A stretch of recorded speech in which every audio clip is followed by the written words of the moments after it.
Sveiki, aš esu Neringa ir šiame YouTube kanale ir kituose savo kanaluose daugiausiai kalbu apie Etsy. Tai ir šiandieną bus video turinys apie Etsy ir konkrečiai šiandieną daugiau kalbėsiu naujokams arba tiems, kurie norėtų tiksliau tapti Etsy naujokais, galvoja apie Etsy, vis kažkokia mintis kyla, kažką darom, gaminam ir čia verta į tą Etsy eiti ar neiti, nes tikrai savo auditorijoje ir Instagrame gaunu žinučių arba e-mailų, asmeniškai prašo žmonės, tai kad daro tą ir tą, sakykime, seka mane, žiūri turinį arba kažką kitą dar klauso apie Etsy, kažkas iš pažįstamų daro Etsy ir tų nuomonių įvairiausių aplinkui yra, istorijų įvairiausių aplinkui yra ir tada natūralu, kad žmogui kyla klausimas, tai ar verta man eiti į tą Etsy, ar visgi gal geriau daryti, ką darau, Lietuvoje, sakykime, čia pardavinėti elektroniniai kokio parduotuvėje, mugėse, ar ten tiesiogiai per Facebooko grupės, ar kažkur tai per Instagramą, ar verta pradėti tą Etsy, ar čia gerai bus ir panašiai. Tai, brangieji, aš jums to nepasakysiu, kad verta, tai yra, kurie pradeda ir padaro, verta, yra tie, kur pradeda, daro ir nepadaro, arba net pradeda ir nedaro, dėl to nepadaro. Tai čia jau ne mano atsakymas yra, aš esu už Etsy platformą, aš esu ir už kitas platformas, kada tinkama platforma tinkamam tikslui, jeigu daroma su tikslu, tai tada verta. Bet dabar, žiūrint iš naujoko perspektyvos, vėlgi, ko tikėtis einant į Etsy ir ką reikėtų daryti einant į Etsy, kokius lūkesčius ten nusinešti, tai visų pirma, kokio lūkesčio nenusinešti, tai kad labai greitai viską pasidarysit ir labai greitai uždirbsit pinigus. Lietuvoje, sakykime, pavyzdys, sakykime, gaminamos kokios nors dekupažinės dėžutės ir ten, kai būna krikštynom, vestuvių atminimam ir panašiai. Ir turi moteris užsakymų, nuolatos keletą užsakymų, į savaitę padaro po kelias tas dėžutes, ar ne. Ir, ateis į Etsy ir galvoja, dabar pasipils krūva užsakymų, pasisamdysiu ten kokią nors kaimynę ar draugę ar kažką, kuri man padėtų daryti tuos produktus ir čia mes užkursim šešiaženklį biznį per 3 mėnesius. Tai taip tikrai nebus. Etsy nėra ta pradžia tokia lengva, kur galėtų atrodyti. Taip, tai yra labai daug sėkmingų istorijų ir Lietuvoje labai daug yra sėkmingų Etsy prekeivių, bet šiandieną pradedant nebus ta pradžia, ar ne, per mėnesį ir aš jau turiu reguliarius užsakymus. Tai yra darbas, kurį reikia padaryti. Tokio, ar ne, veiksmo, kur kažką pradedu ir iš karto jau turi rezultatą, aš neįsivaizduoju apskritai, kur įmanoma turėti. Dabar taip pagalvojęs, jeigu aš tiesiog, braukiu lygų nulį viskam ir kažką noriu pradėti kurti, daryti ir prasimušti, ne? Sakykime, su kažkokiu konkrečiu produktu, fiziniu, arba nebūtinai, su paslaugom galbūt, su kažkokiais kitais mokymais, kursais, gal ten su kokiom, ten jogos pamokom online, ar ne, aš nemokau jogos, aš nesu labai ten gera ir jau labai seniai buvus, bet kaip pavyzdys, ar ne, tai ką reikėtų daryti ir kaip daryti, kur daryti, kad greitai įsivažiuoti, tai aš manau, kad šiais laikais tas dalykas neegzistuoja. Viską reikia kurti pamažu, kažkaip labai greitai norisi visko, bet kai pagalvojam, kad pavyzdžiui, baigę mokyklą, mes stojam mokintis ir 4-5 metus mokinamės ir tik tada pradedam kažką dirbti arba studijų metais dirbti, galbūt praktiką kažkokią atlikti, tai niekas nesitikė, kad įstojus studijuoti mediciną jau 3 mėnesį ten mergina, vaikinas eis į operacinę ir operuos, bus geras labai chirurgas, ne? Tai ne, mokytis reikia metus, o čia kažkodėl į Etsy aš noriu pradėti ir jau už 2 savaičių, kodėl nėra man pardavimo. Su verslais, žiūrint iš verslo perspektyvos apskritai, kuo rimtesnis, kuo didesnis verslas, tuo ilgesnė yra pradžia, tuo didesnės investicijos, tuo ilgesnis laikotarpis iki nulio, ar ne, pradžioje einame į nuostolį, po to pradedame lipti, o kažkodėl Etsy jau, jeigu mėnesį 2 nėra pardavimo, tai yra nesąmonė šitą platformą niekam tikus ir jau seniai praėjus laikai. Tai tikrai toli gražu ne, kad pasikeitė situacija, tai faktas, bet reikia žinoti, kaip ta situacija pasikeitė ir kokios yra tos jau naujos žaidimo taisyklės, kurios veikia šiandieną. Ir tada tikrai galima įsivažiuoti ir turėti tuos rezultatus, kurių norima. Aišku, jeigu norima ten iš karto jau naujokas 5000 eurų per pirmą mėnesį, tai galbūt nelabai pavyks sunkiai, nebent didelis ten e-mailų sąrašas ir galit painvestuoti, tai kažkaip ir gal pavyktų. Bet iš esmės, žiūrint organiškai, tai yra ta eiga, kurią reikia daryti, kur netinkamas gal žodis išlaukti, nes laukti nereikia laukti, reikia daryti.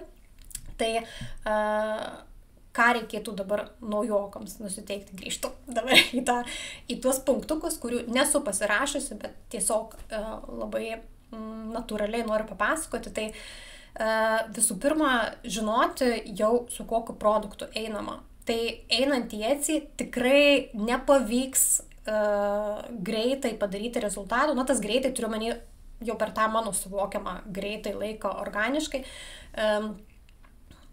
Neturint konkretaus produkto ir bandant šį bei tą.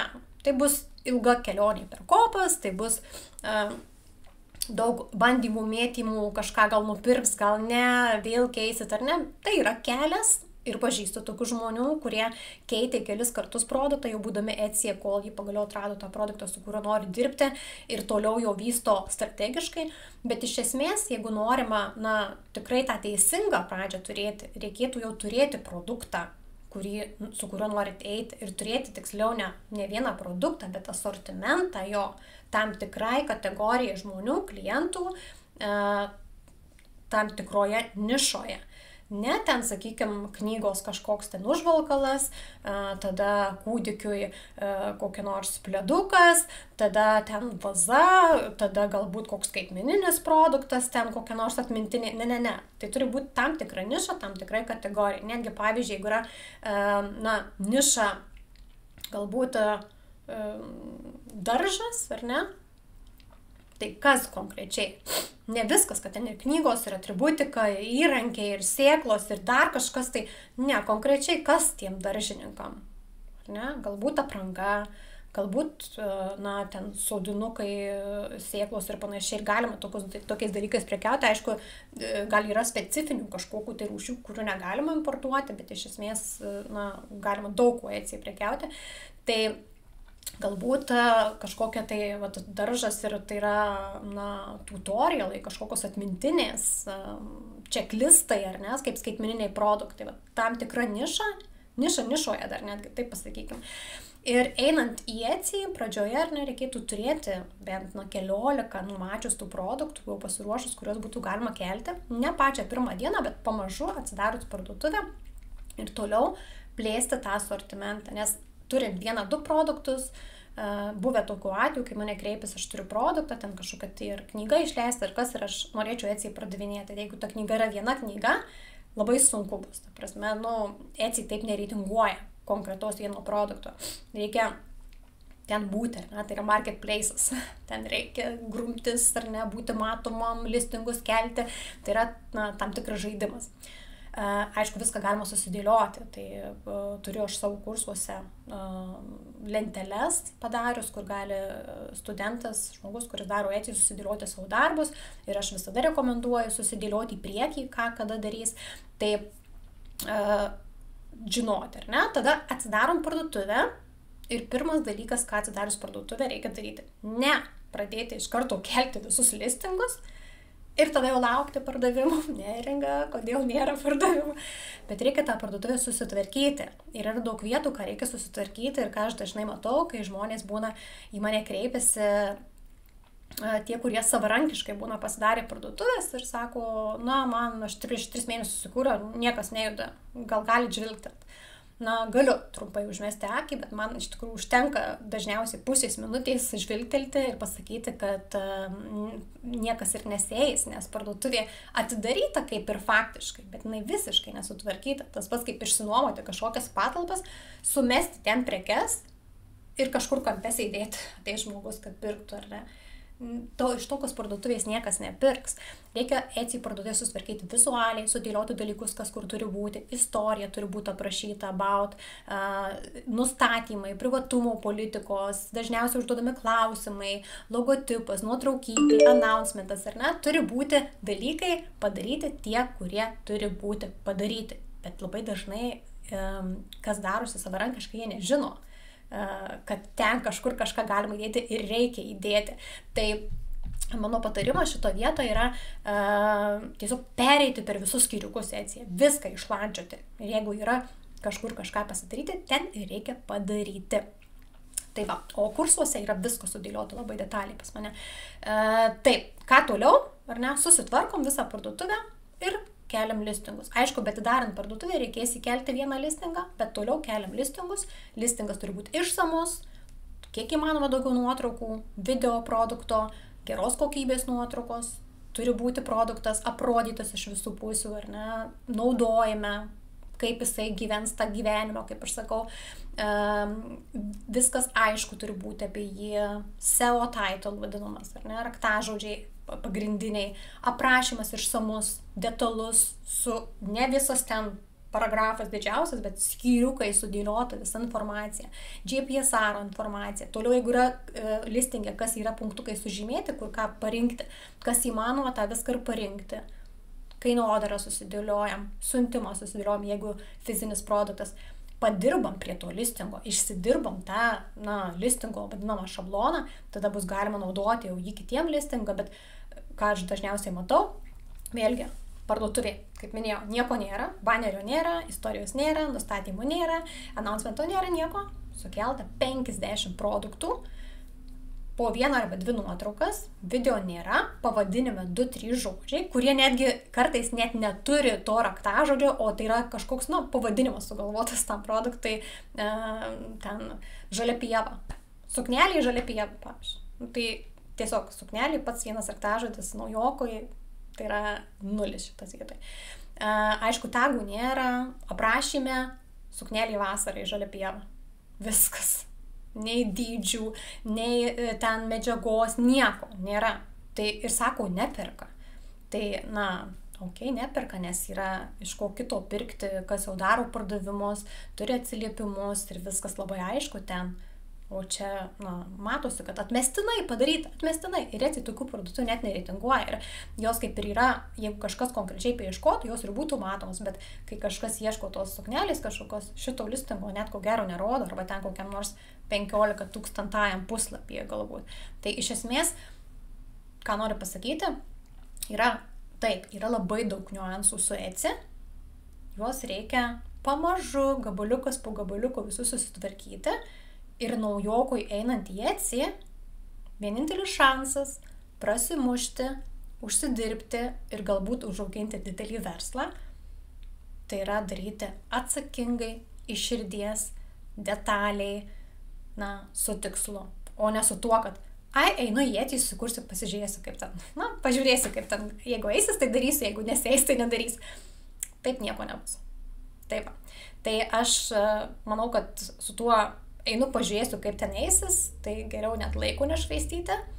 Ypatingai tai, jeigu tai yra skaitmeninis produktas, kažkoks pigus, paprastas skaitmeninis produktas arba print on demand, kokie ten marškinėliai, tašytės ar papodeliai, tai net neverta pradėti. Su print on demand atskira kalba, dar kalbėsiu detaliau apie niuansus ir iššūkius, nes print on demand tikrai gali būti labai sėkminga, bet yra labai daug niuansų. Tas standartiniai print on demand parduotuvėje jau ko gero nebeveiks Etsyje, bet aš turiu idėjų ir pasiūlymų, kaip tą padaryti kitaip, kad veiktų. Tai papasakosiu tai atskiruose video.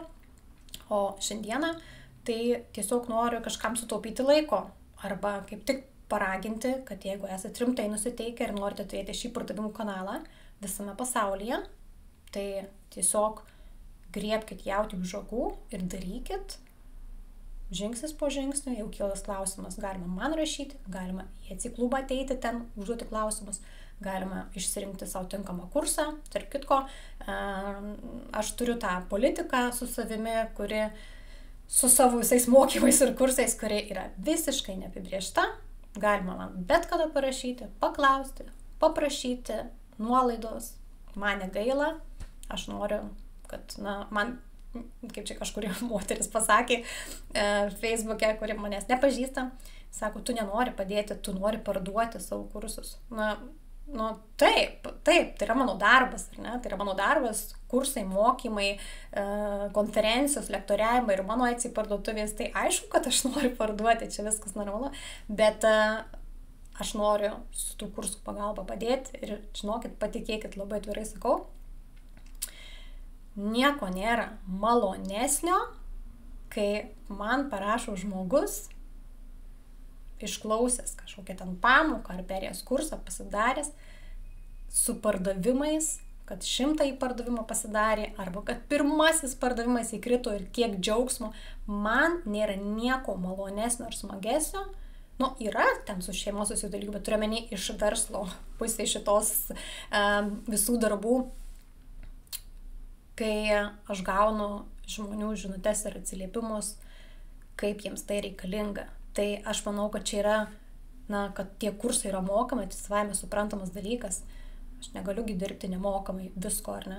Aš daug nemokamai duodu turinio, šie video, Instagrame, bet kai yra tas grįžtamasis, tie mainai, tas žmogusgi kursus perka tam, kad jų pagalba darytų ir uždirbtų pinigus. Tai, prasme, aš pati esu labai daug kursų pirkusi. Ir seniau ir Etsy kursus pirkusi esu iš amerikiečių ir kitų verslumo kursų, marketingų ir žinau, kaip tai svarbu, kad galima padaryti be kursų, taip, irgi galima, laisvai, tai viskas įmanoma, bet čia tokia refleksija pabaigai, tai jie tikrai nėra būtini, bet tai tikrai gali palengvinti ir pagreitinti visą kelią. Tai jeigu yra toks noras, drąsiai parašykit man Instagrame arba e-mailą ir tikrai pasižiūrėsim, kas jums geriausiai tinka. O šiandieną tiek. Labai greitai sugrįšiu dar su daugiau turinio apie Etsy. Prenumeruokit mano kanaliuką, spauskit, tie vienetukai yra irgi labai labai svarbus. Ir manau jums, kad to turinio būtų dar daugiau ir geros visiems dienos. Iki.